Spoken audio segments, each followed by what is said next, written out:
Okay, so this is, we are recording to document what happened tonight. Yes. And it is Friday, February 27th, 2026.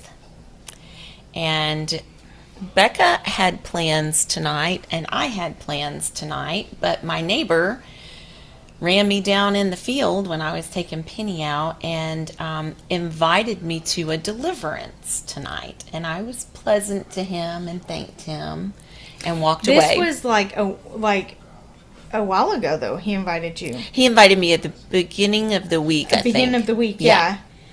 And you had only talked to him one time before? I had talked to him once before because we both have dogs. Yeah. And so we both had our dogs in the field, and he asked me what I do for work, and I told him I work for a church. And he acted like he thought that was the coolest thing, and I'm like, what an overreactor.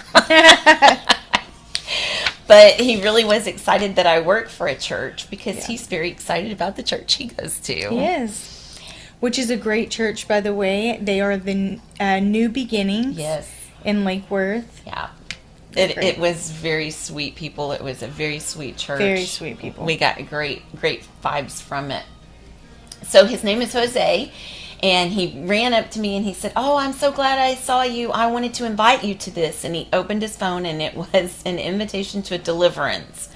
And I just took a picture of it with my phone, and my plans ended up falling through, and so I decided I was going to go to the deliverance, and I sent the screenshot to Becca, and I had plans, and she had plans, and I said, "Hey, do you want to go to this with me?"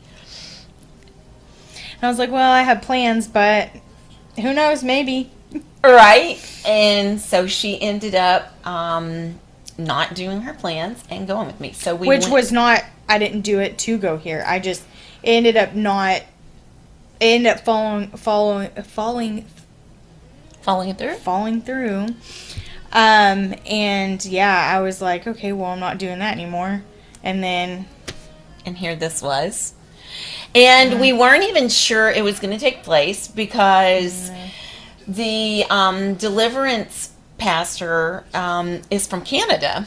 And all she does is travels from church to church. She's a traveling deliverance pastor. And so I was they called it the Friday Night Freedom.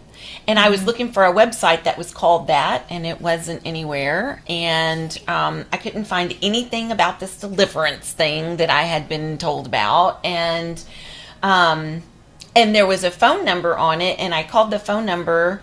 And it was that preacher that we met. It was his voice. But I never got a call back. I said I had questions about the deliverance, and I never got a return call. So we honestly didn't think it would take place. And when I looked it up, the address that was given what looked like an abandoned building. It didn't even look like anything. I don't even know if the name was on there. No, it wasn't. And so the name was on there. We didn't know. And so, but I said, oh, well. I literally said this in a text. Well, we'll go, and if nobody's there, we'll come back home. I mean, and I had that mentality. I didn't really have any expectations. I didn't know what was going to happen. If it happened, it was fine. If it didn't happen, it was fine. Like, I really was okay with it. We were going to go eat dinner. We were going to go have dinner. We were like, if it doesn't happen, we'll just go eat dinner. Yeah. And so we went. It started at 7 o'clock. We got there a little bit late, but they were singing praise songs. Yeah. First, when we got there, though, the building that we thought it was did look abandoned and dark. And there was no lights. And I was like, okay, I don't think anyone's here. There's like nobody parked in the parking lot at all. Yeah. So, and then we saw a truck pull into a parking spot in the building across the street from it. And we were like, oh, maybe that's it. But again, there's no signs. Nothing.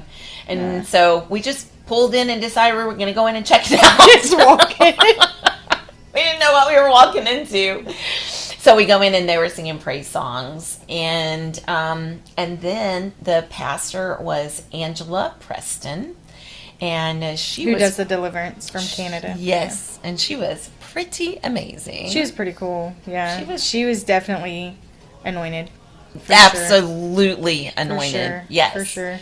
So she had a slideshow presentation that sort of explained what deliverance is and what it is not, and what you can expect from deliverance, and some things that I don't know a whole lot about deliverance, but some things that I didn't know about, like ancestral curses and actually I have it here. I don't know if can you see that?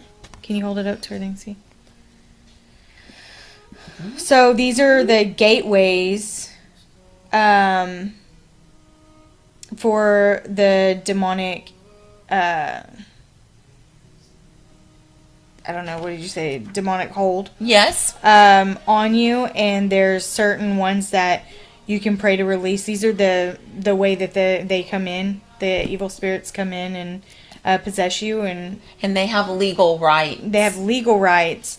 So, and you give them those doorways. You open those up, and you make willingly or agreements. Unwillingly. You make agreements with them. For instance, one of the things that I really wasn't aware of, but I've heard people talk about it before. My ADHD. If you take claim of a disease or an ailment or a sickness or something that you have, then that's a legal right for them. You've taken claim. You've agreed to it. You've come into agreement with it. You come into a legal agreement. And so I recently, this had come into my life through Jinx. Because I would tell her, oh, my allergies are bothering me this morning. And she'd say, please don't do that. Please don't say that. And I'm like, what? And so she would tell me allergies, the mountain cedar and stuff is bothering me, but we don't claim, that over us.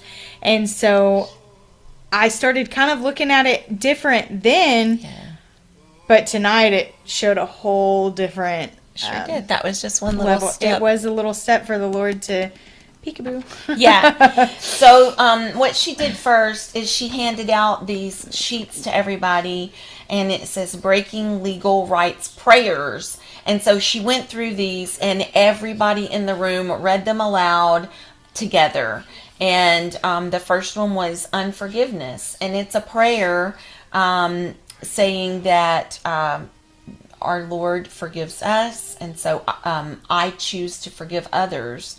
And you put the names in there of every person that comes to your mind that you can think of that you have not forgiven, and you say the prayer. And the next one is generational. Well, and I want to say, and even if you haven't or even if you didn't know that there was anything to be forgiven or need to be forgiven, if their name popped in your head, you would put it in there. Like for me, it was myself. And I didn't even realize that was even a thing for me. Like, what would I need to forgive myself about? But as I popped in and she said, even if you don't see the tie to it, pray it anyway. And when I did, that's when I realized I needed to forgive myself for the choices that I allowed myself to get into. Yes. The consequences that were put on my life, but not only my life, but my kids' life. Because of the choices that I made. So I needed to forgive myself for that. And I didn't realize that was a thing that I needed. Yes, and she got into forgiving yourself. And I had never heard, it through the deliverance side of it, I had not ever heard anyone talk about even forgiving yourself. And so that's a really important point to bring up. It's a very important point because also, she did tell us about this gentleman who... This boy, I call him boy, he's 23. He stood up and gave a little bit of a testimony on how of unforgiveness or for him, and it was about himself. Mm-hmm. And from when he was a child. He witnessed childhood trauma of abusive dad with his mom, but the forgiveness in himself was he couldn't protect her because he was only 5. So, and he lived with that for a long time. Like, it was 23 until he got delivered from it. Yes. So, there's things that you just don't even realize. You just don't even realize. It's true. But when you go to something like this and it starts being talked about and brought up, it just makes so much sense. And you feel it. You feel it. Yeah, for real. And then the next one, the next legal rights prayer that we prayed about was generational curse and permission. And so these curses are generational, and they can go back 4, 5, 6, 7, 8 generations. Did she say 30 people back? Yeah. Is that the I think she said the image about that 30, we saw? 30. Yeah, and I took a picture of that too. Oh, cool. So 30 people back, which for you, I don't know. For me, when we were praying that prayer, that's whenever I felt something here release In your neck. from my neck. And I mean, I don't have much mobility in my neck because how stiff it always is.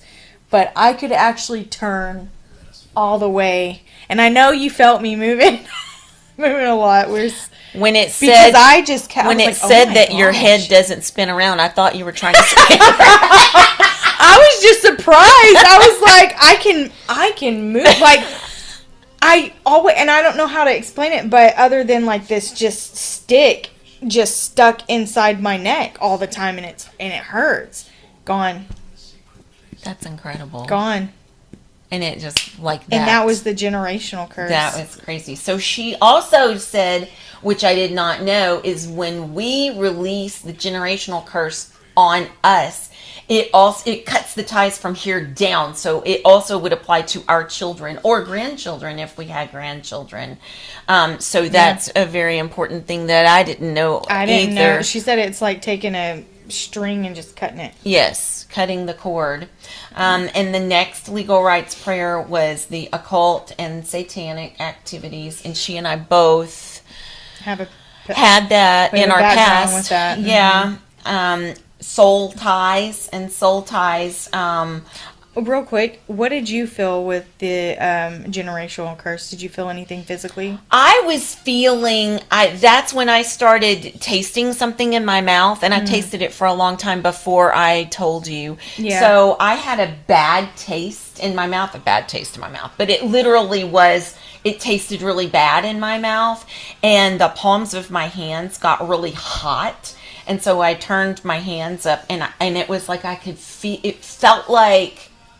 it almost felt like something coming out of my mouth and out of the palms of my hands is what it felt like to me. It was about when we got to generational. I had people to forgive as well.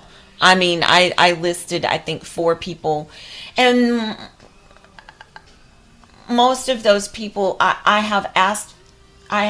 want to forgive, and I've prayed to forgive before.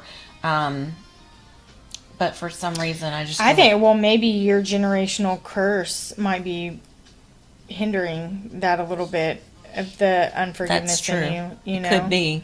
Some of because them that's when you got the taste in your mouth. I mean, I don't know. I'm just saying that's a thought. It is. When we went to the occult, the satanic, that's when I felt my spine. That's a big one, even bigger for you, I think, than me. That was a big one for me. I was in it pretty deep for a while, but I felt, that's when I started, I don't know if you noticed me arching my back, but I felt like the lower part of my back, but not really back pain, but just the lower part of my back where my spine is, the bottom of my spine just like something, it just release off of it, like a snake. Well, that's what she said the demon does. It wraps around the spine. Yeah, and so I felt that, and as soon as that happened, my shoulders released tension, and whenever I arched my back like that, I felt popping go all the way from the bottom of my back all the way up to the top. That is so crazy. So she called him the Leviathan, which I already had heard about, and then she called the Kundalini demon too. Yes, but also one that started with an M, but that was the idolatry, the money god. Yeah, it was the M. I thought Mamba, something. Yeah. I don't remember what she said either. Mana. I don't know. Yeah, but so did you feel anything like with the occult? I didn't feel, I mean, I thought I would, because I did my own curses and, you know, did spells and all kinds of stuff for a time, but, it was not any more noticeable than Generational. It kind of like it started at generational, and it just I kept having this sensations, the same kind of sensations as when it started. Now, I'm not going to lie. You may have to read Soul Ties because for some reason I don't remember it. Okay. Soul ties. Father, I confess the sin of sexual relations outside of marriage. Okay, I do remember it then. I renounce Okay. that sinful activity in Jesus' name. I All call right. back that part of me that was given to whoever, and I refuse that part of another that may have come to me. I denounce all of these soul ties and choose to be free in Jesus Christ's name. Amen. And I did. I do remember with that one, I was, I'm holding it and I'm reading it. I remember, she was continuing on because she was saying the prayer and we were repeating after her. And I do remember me trying to and I couldn't. But then I did. I ended up being able to read it. Is that when she came? I think this is when she came over to me. Yes. And I was trying because I was crying. You were moving around, which brought her over. And I couldn't. Yes, she checked on me, and then that's what kind of caught my attention. That's probably why I don't remember. But that's what kind of broke my attention from it. And then I said, "Yeah, I'm fine. I just feel," because at that point I'm still feeling the release from the spine and the shoulders and the neck, and so. But yeah, then she moved to you, and. When the soul ties happened, then I got a dry mouth along with the bad taste. And she asked how I was doing, and she'd been looking at us throughout the night. She had been staring hard at us for a little while. And I said, I've got a bad taste in my mouth. And so she started praying over me, and she immediately, she said these things with no provocation. She said, she commanded the demon to release my lumbar spine, and that is the only place I ever have back pain, is in my lower lumbar spine. And she knew that and demanded that demon, and immediately. And you didn't say anything. I didn't say a word about that. Because I remember her asking you or talking to you, and I'm thinking, why is Angie not talking? That I remember thinking, why is Angie not talking? And then she said it. She said, what demon is giving you a bad taste? What's your name? Yeah. She said, what legal right do you have in this child of God? And she said, are you hearing anything? And I said, no. And she said, release her lumbar spine. And then she said, release. Did she say the word generational? No, she said, I don't remember her saying generational, but she did say in your family. She said something about in the family or something that reminded like me of generational. And she said anger and bitterness.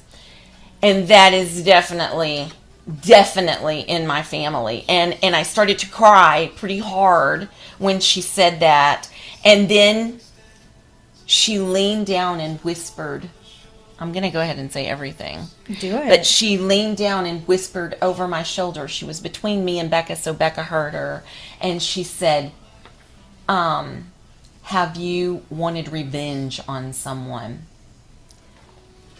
Going to this deliverance today was the first time I heard from Brett that he is moving. Brett and I dated for more than 2 years. We speak every single day. We do everything together. And Brett told me in a text today, Friday, that he has bought a house and he's moving this weekend. He had told other people. He told a lot of other people, but he didn't tell me. And I was extremely hurt and very angry and felt very bitter at him. And on the way to the deliverance, I was venting to Becca, and I said, I wish he would catch on fire. And I said, I wish that Brett would only have the kind of relationships come to him where the girl only gives him what he's giving me. I want him to feel lonely and empty for the rest of his life. And then I said, I know God doesn't like that, and he doesn't want me to say that. I know that's a sin, but that's how I feel. That is how I feel, that I really wish that for him.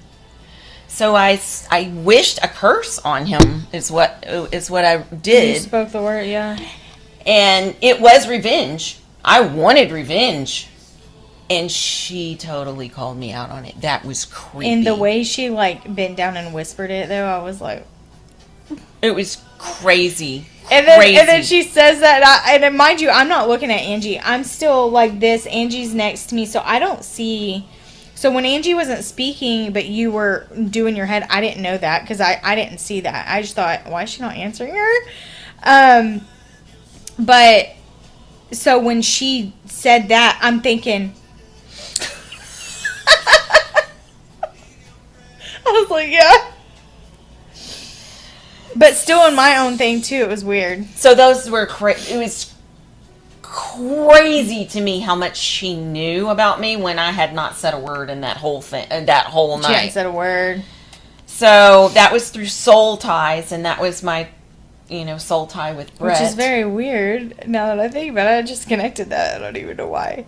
I just connected that, but all right. And then, so false religions is kind of the blur to me that what yours was with. So false religions, pagan is in my family, and then my dad's family was Jehovah's Witness for a while. Buddhist and Hindu, she said, yoga. Which you did. I don't know that you, but which is ties again that you're coming in agreement with when you do these poses, and you're coming in agreement with whenever you're, and you're mimicking other gods, I guess, the whatever. And then, of course, paganism. I mean, come on. Like, we would take, water and make it into witchcraft. I mean, crystals, all kinds of stuff. But the Jehovah Witness, too. I had that coming from my dad's side of the family. So my dad's side of the family, Jehovah Witness, my mom pagan. So wow, yeah. And so after we did that, she went through a few people asked for some specific things, and there was a lady that I think had brought in a group of adult mentally challenged people. Yes, and so there were sweet. 5 or 6 of them back there, and one of them, just her hand was like this. Just it cramped. It would not open up. And she prayed over that lady, and her hand flattened all the way out. Because she was she was even pulling, not like pulling hard on her hand, but you could, I don't know if you can tell, how you can tell whenever somebody's just doing this or when their muscles are actually cramped up, it looks different. So her skin and everything was like that. And then she had her hold her arm out, and she was like, stretch your fingers out in the name of Jesus. And she's just binding this and casting out, and she gets her fingers straight. And that one finger wasn't coming for a minute. And she asked us all to, reach hold out. Hold our hand out and pray to her. And pray. And that was like, and her finger just, oh my gosh, it was wild. It was incredible. I've seen and I've heard about healings, but never right in front of my face. Witnessed it. It was right in front of and I thought that man was going to walk. I did too. I videoed some of it. I was like, this man is about to start walking. No, I know. The man in the wheelchair. Oh my gosh. And so, anyway, it was just that in itself was amazing, and something that I would walk away from remembering for the rest of my life, and maybe changing my life. But so I was going to say, when she was finished with that and everything, they were starting to leave. Yep. That group was starting to leave. And she was closing us out. And how she closed us out was she went ahead and did a deliverance throughout the evil spirits that were still lingering around and staying in us through other ties. And And with that, I felt this arm start to go numb. And I didn't really know. You got up to go to the bathroom. Yes. Because I remember you walking back. And I almost thought, should I say something? Like, maybe I should say something about my arm. So I kept, you know me, I'm still thinking about it, and I'm thinking, okay, I will, but she's still talking, so I'm not going to, so I was like, I'm definitely going to say something about my arm, because it was, numb, and it was feeling hot, warm. And I was thinking, oh my gosh, and it's my left. I'm about to have I don't know what's going to happen or what is happening, but my arm is feeling weird. And then we got up, and then that's when I told you I have to go to the bathroom. I said I'm going to go to the bathroom because I'm thinking, let me shake it off, And so I go to the bathroom, I come back, and we're done. And at that point, she was talking, I think the man in the wheelchair, she was talking to him again. And then that's when I came out, and then you and your friend were talking, the neighbor. And so I didn't get to, but then it went away. Huh. So I don't know. I don't know what that was. But I do remember that.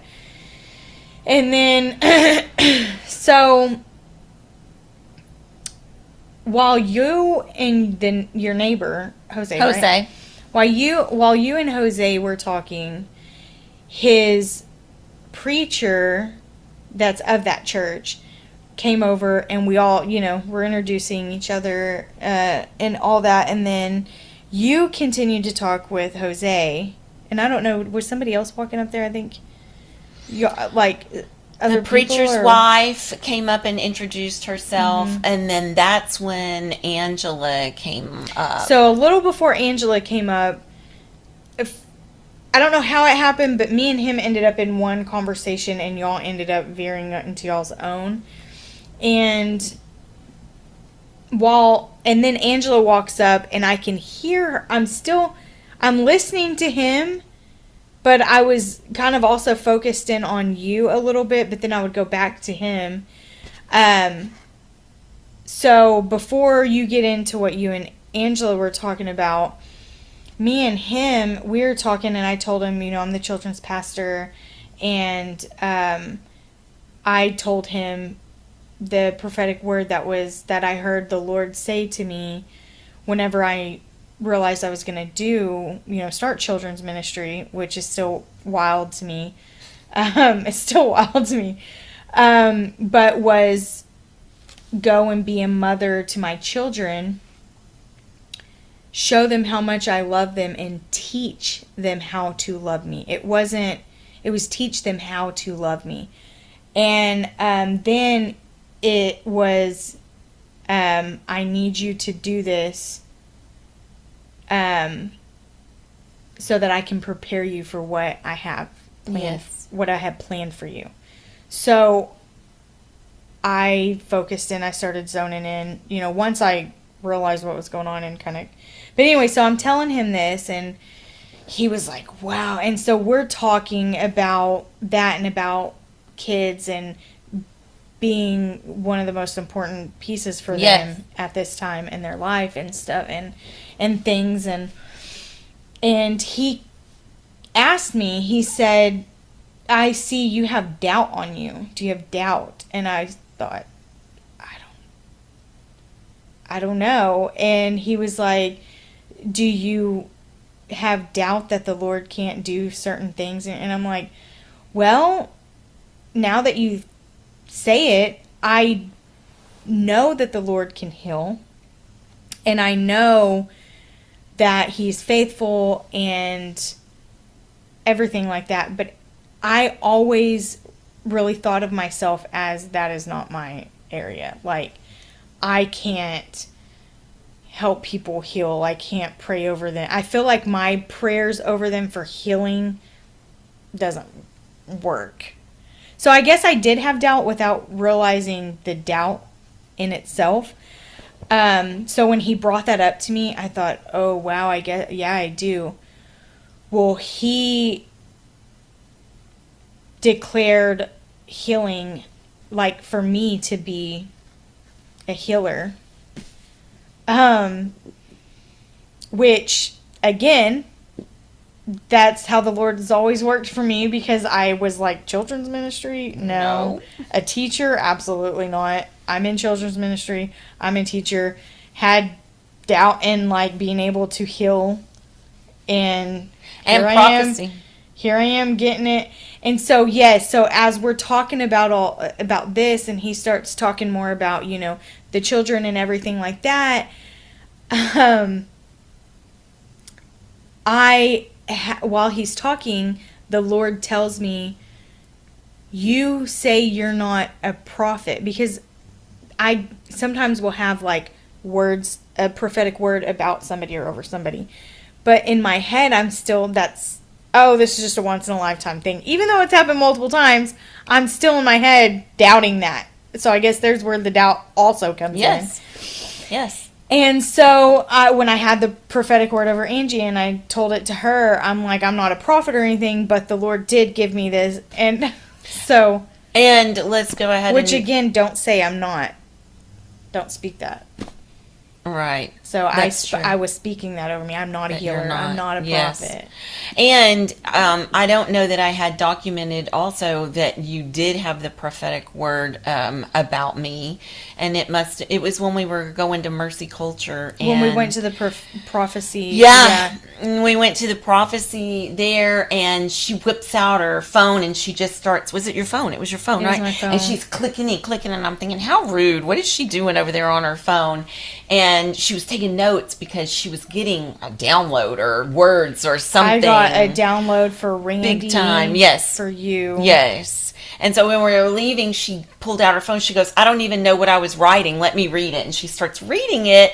And then she looks at me and I'm like, what? And she goes, what did you get from me? I had the prophecy of Angie being anointed in deliverance ministry and being a force crushing on the enemy's head. Like, I mean, the serpent's head. Like, I just had this, she's going to be in deliverance.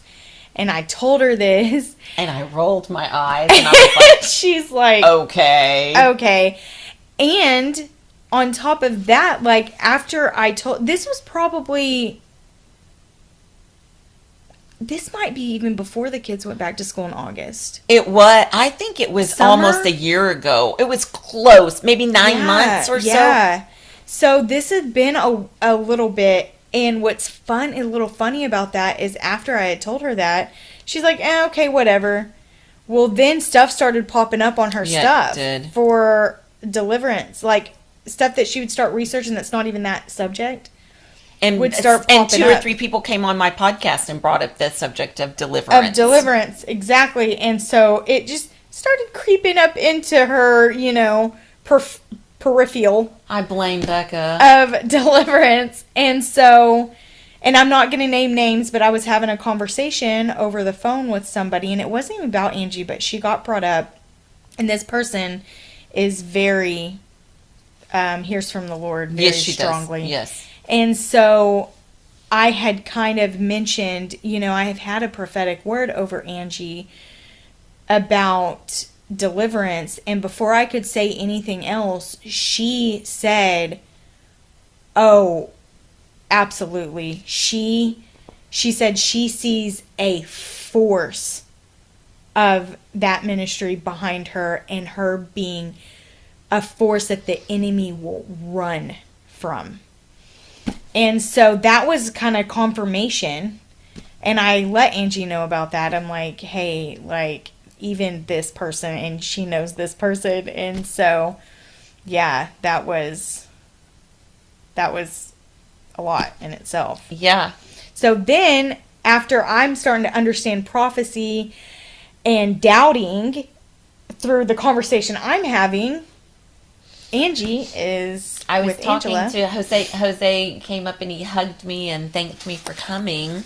And Angela walked up and she goes, "Oh, I want a hug too." And so I hugged her and she goes, How are you feeling?" And I said, "Oh, I feel really good. I think a lot of things were released." And I was telling her how good I feel, and she is looking at me pretty intensely, and she said, do you know the Lord? And I said, yeah, I work for a church. Yes, I know the Lord. And she said, oh, okay. And she's still looking at me, and she goes, no, this is something deeper. She said, is someone making fun of you for your walk with the Lord, or a family member or something? And I said, no, not a family member. I don't think so. I said, maybe people are making fun of me, but they're doing it behind my back. I don't know about them. And we kind of chuckled, and she said, no, there's something that's not settled. I don't want you to walk out of here until we get everything settled for you. And so she kept asking questions, and I don't remember exactly what the question was that she asked about my relationship with God, and am I comfortable with my relationship with God? And I said, I have an ex-boyfriend who would tell me all the time that I'm going to hell because I've been divorced, and I can't ever marry anybody else, because if I marry someone, I would be forcing them to commit adultery since I've already been married before. And she goes, bingo, that's it. It's a words curse. And she goes, we've got to get that off of you. And she told me to close my eyes and repeat some things. And as I closed my eyes, and she's praying over me, I said some words, but then she started just praying over me and telling the demons to release from me. And as I closed my eyes, I saw one big golden gate. And I was hearing what sounded like speaking in tongues, music, like singing in tongues. And I opened my eyes, and she said, I see Jesus placing a crown on your head. And she said, He has such great plans for you. You are going to have an army. And I looked back at Becca, and she's talking with the preacher, and I said, well, this one over here says that God has told her I'm going to be delivering people. And I chuckled a little bit, and she said, yes, you are, and you're going to have an army. And she said that we had to cut these last ties. I see the ropes being cut off of your arms and your legs right now. And Jesus is telling me we had to cut those ropes so that you could move forward. That was shocking to hear a third time. Who would have thought? Yeah, I mean, it was... And then about that time, I'm finishing up, with my conversation, and she's finishing up over there, and then we kind of joined in, and it was me, Angela, Jose, and Angie, and we were talking, and she was like, our friendship. I see God, what is she, God's spirit, how did she say it? Something about our friendship. Spirit bond or something together into our relationship. Yes. Our friendship. And I was like, well, I mean, ever since me and Angie have become, have gotten close, our lives have been very parallel always. To each other. The seasons that God has us in are always jumping the same. In the same seasons. Yes. We're always, I mean, they're different and they're different details, but the same pruning. Still, yes, pruning. Still, yeah. And now the season of change, and now we're in the season of change. Yeah, and so it's just so to hear that, and so she said that she can see that in us, and that we. Do you want to say it, or do you want me to? She said our relationship was like Jonathan and David. And Becca knew that right away, and so she began to glow and take whichever. And they were saying, they were like, "Oh my gosh, they're glowing." And then I was like, I'm Jonathan. And I'm like, I don't know who that is. Who is that? And so Angie knows who Jonathan is now, somewhat. We're going to research more in depth of their relationship because I think that's a very important thing for us to do. Yeah. That the Lord is guiding us to do together. Yes. But yeah, and because I could get into that story deeper than what I know. I can definitely gain more knowledge on it. So, but the point is, David and Jonathan encouraged each other, and they were at a bond with one soul pretty much of going into doing the Lord's will together. And even though they didn't finish it at the same time, Jonathan, obviously died in the battle so that David could rise. But that's something that speaks great volume because, again, backing up to the beginning, for me, the Lord said, I need you to do this so that I can prepare you for my plan that I have for you. And then her plan that he has for her, that he has given the prophetic word to me for her. It's all coming together as in Deliverance Ministry. This is where, and just a little bit more about my personal, I started back into a relationship with the Lord through research, and a lot of it had to do with deliverance because of my occult background. So, but Angela also, as she was talking about the two of us and our friendship, she said she sees us in a ministry together. Yes, which we were sitting here talking and decided to record because we were talking and things were poo. And what we sat here and just talked about before we started this was healing and prophecy. The doubting of healing and prophecy in me was released, and I'm moving forward into that.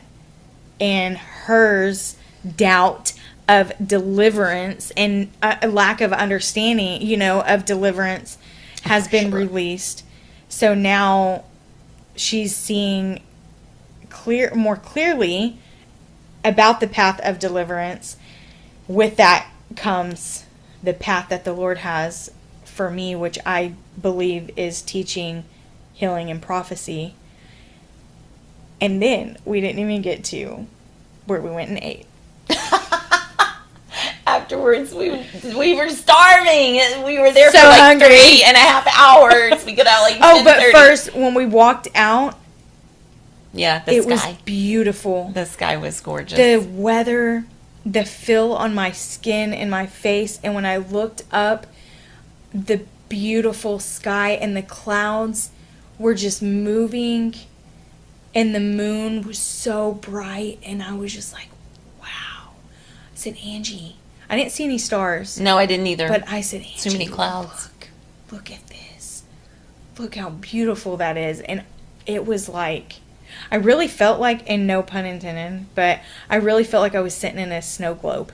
Like a globe, right? Just like looking up at the sky. But anyway, it was beautiful. So beautiful, but go ahead. So then we went we were starving. Yes, and we're like, where are we going to eat? Where are we going to eat? And she goes, IHOP. And we're like, because we love IHOP. Which at first we weren't even thinking about IHOP. No. We were thinking about Crystal Springs. We were thinking about, but I really didn't feel like I wanted a drink after coming out of there. No. And so she's like, IHOP. And I'm like, yeah. So I go, where's the nearest IHOP? And she goes, I can tell you how to get there. So off Quebec. Yeah, so there we go. And the hostess goes and seats us at a table right next to another couple. And they look over at us and they look at us. And the lady goes, were y'all just at the church? I was like, we were. And then I looked at, I didn't recognize her because I didn't really see her from the angle that we were sitting, but I saw her husband. Ernest. I could see her husband, Ernest. So I saw him and I was like, yeah, we were. Real quick while I'm talking about the seating. Yeah. And then we'll get back to IHOP. When you were saying that Angela was looking at us, So to understand, we came through the door, basically the side of the room in the stage, or the area where Angela was standing up, and then the rest of the seating was really this way. So when we came in, but there was a group, that group there, Yes. and people sitting there, so we just sat in these seats here. So for Angela to keep really focusing in on us while she was talking wasn't an easy angle for her. She had to turn away from the rest of the room Yeah. to look at us. us. But she told me before we left that she normally, when she does the deliverances, there's one person that catches her attention and catches her eye, and there's for a specific reason. And the last time it was Jose, and Jose has his own deliverance story. I might bring him on my podcast. You should bring him on your podcast. Yeah, and I told him that I might do that. So he's got a great deliverance story. But she said this time it was us, and she could not take her eyes off of us. And she said, I wanted to be sure and get to you before you left. And she said, I saw y'all headed for the door, and I was rushing over to try to stop you before you leave. And I don't know if you heard her say that to me. No, but I she didn't. did. But so, anyway, I wanted to get back to that. But back to IHOP. They were the coolest, sweetest couple. They've been married, what, 45 years? What did she say? More than 45. Was it more than 45? I thought it was something 5. I think it was 45. It was like a lot of It was years. a lot of years. Well, 45 is a lot of years. It is a lot of years. They were older, obviously. But and they just talked to us the whole time. They just talked to us. It was like we were at a Four Top. Yeah. He told stories. And he did. He was great. He was funny. He was super funny, dude. He was. Well, Nick has taught me, I know, I learned something from Nick. I'm just kidding. But he has taught me that when one time, a year ago when I was going through some pruning, he told me that, you're not allowing the Lord to help you because he uses his people to help. And see, I had this thing that it's called pride in me, and I didn't realize. But anytime anybody would try to help me financially, my ego, right? I was like, no, I can do it. So he said, how are you you pray about it, and you sit here and you pray and you pray and you pray, and the Lord keeps coming to you, and you keep pushing him away through his people. So with those words engraved from Nicholas in my head, anytime I realize or I'm able to understand that God's people are here talking to me, especially if they're elder, I have to really take note of the conversations that we have. So, here comes Angie's next, what is it? The next chapter of the story. Prophetic word over her. What? So mine was the doubt of healing, prophecy, and teaching. I've had teaching and had the doubt in that, but these two I had the doubt in. And Angie's was everything. No, I'm just like, was the deliverance. And what did you hear in that vision at the gate that you saw, the gold gate? And she said, you'll be crowned. What did you hear? What music? I heard tongues. You heard tongues. It was speaking in tongues. They talked to us, and a lot of his story was, we were talking about backgrounds, and he was Pentecostal and Baptist background, and she had a Baptist and Lutheran background, which that's wild. Yeah. And then I had Baptist, a splash of Pentecostal, and then my other stuff.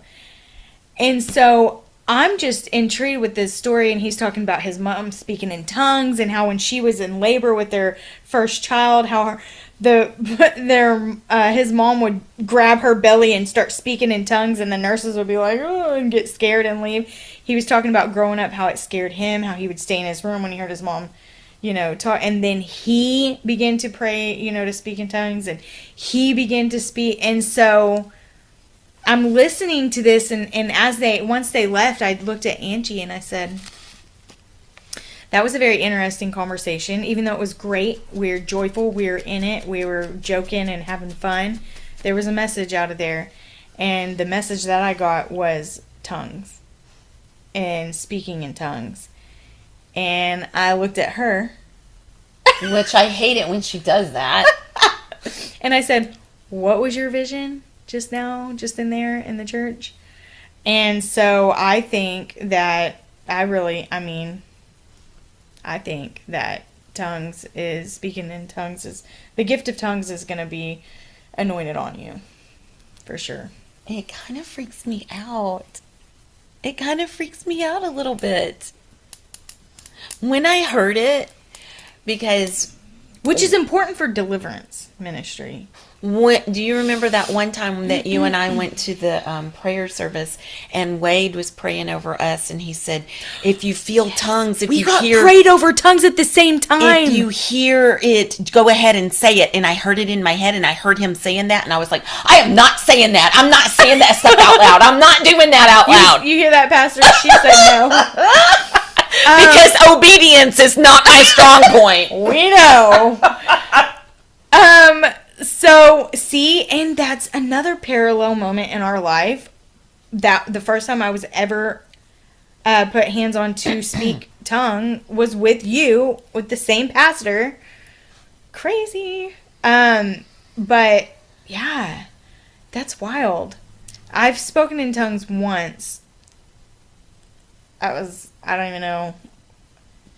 It was over a 12-year-old boy. Maybe I did because it was a kid. Yeah. Kids are a lot of times your niche. And so... But I want the... You want to be able to interpret I want the tongues, interpret of tongues. which is very cool. Which I pray for. Because I really do cool. pray for the interpretation of tongues. So then we got done at IHOP and we were going to leave. Yeah. And we start to get in the car. And who comes out of the truck next to us? Right next to us. The preacher and his wife, and Angela. I was like, well, hello. Oh. She goes, y'all come get a table next to us. I was like, we're leaving. We already did that. Yeah, we did that with your other members of your congregation. So funny. So we had, that was, and then of course, before on our way to IHOP, of course, we called Mara. And I was like, blah, blah, blah, blah, blah.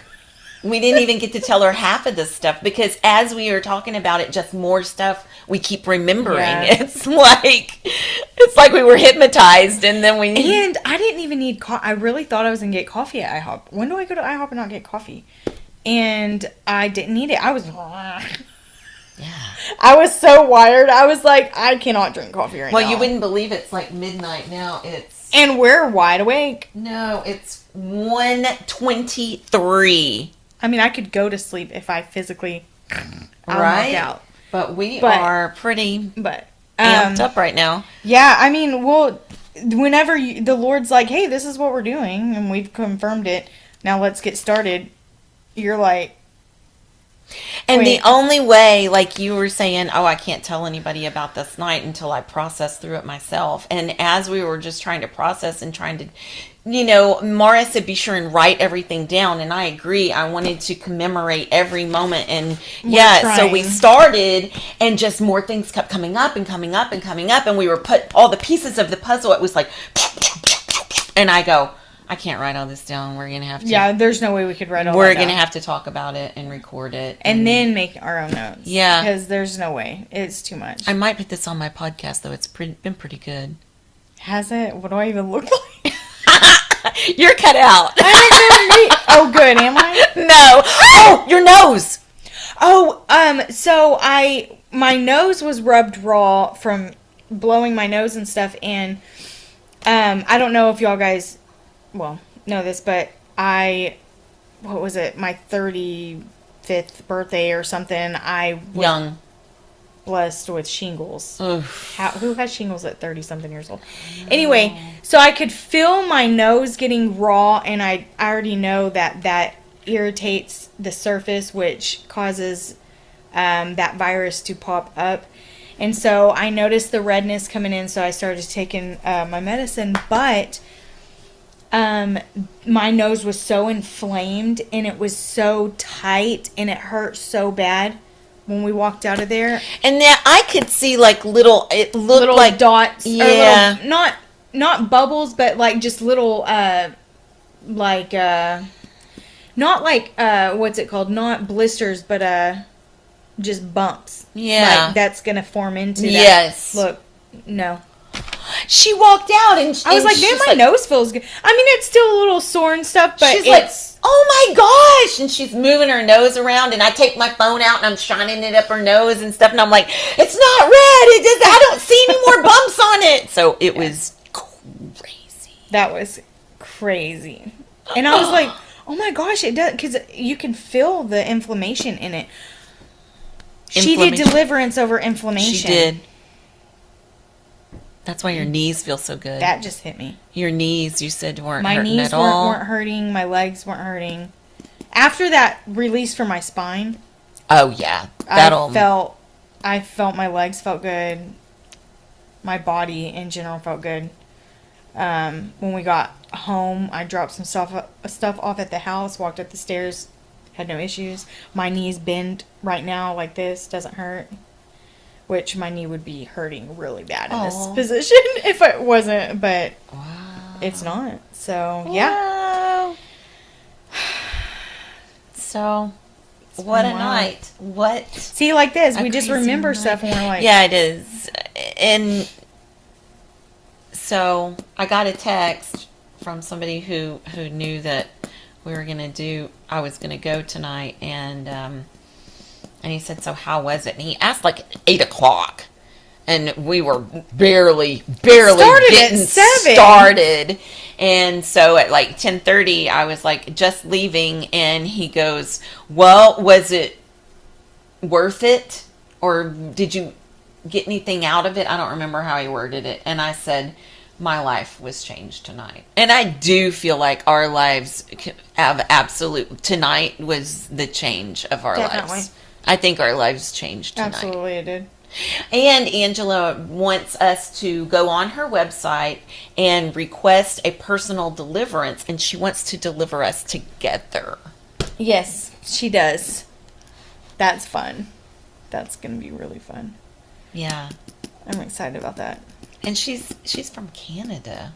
I know. What are the odds? I thought it wasn't here, but I didn't know. She didn't have a very thick accent. She doesn't have a thick accent. She actually kind of has a little bit of like a Minnesota or something. Kind of like a little bit. I don't know why I had to say it like that, but yeah, we always have to say it like that.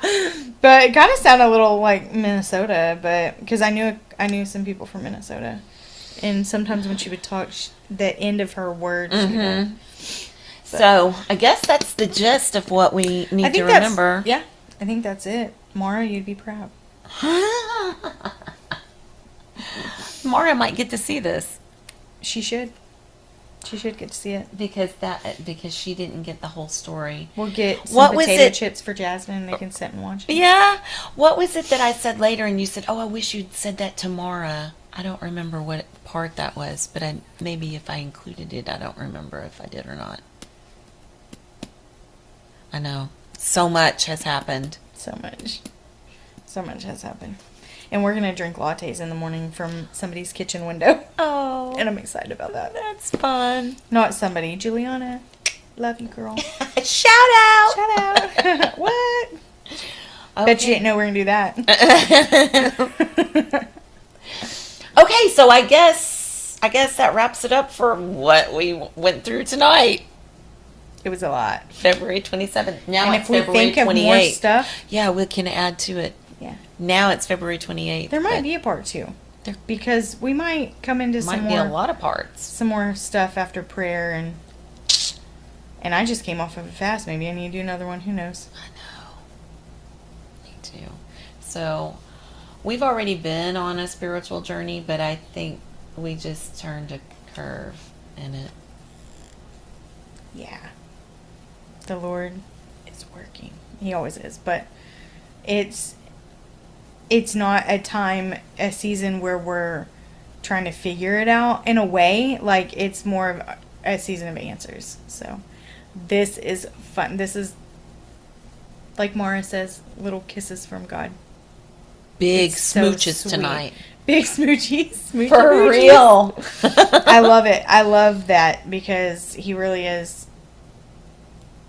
answering so much for us right now. He And is he's still putting answering our for puzzle us right pieces to. He's been giving us little drops along the way, but tonight it just felt like everything came together, and it. I mean, so many times tonight I just got goosebumps when things were said. It's. And cried. She cried a lot. I cried a lot. I cried my eyelashes off. I did have false eyelashes on, but I cried them off. Okay, All turning right. this off now. Bye.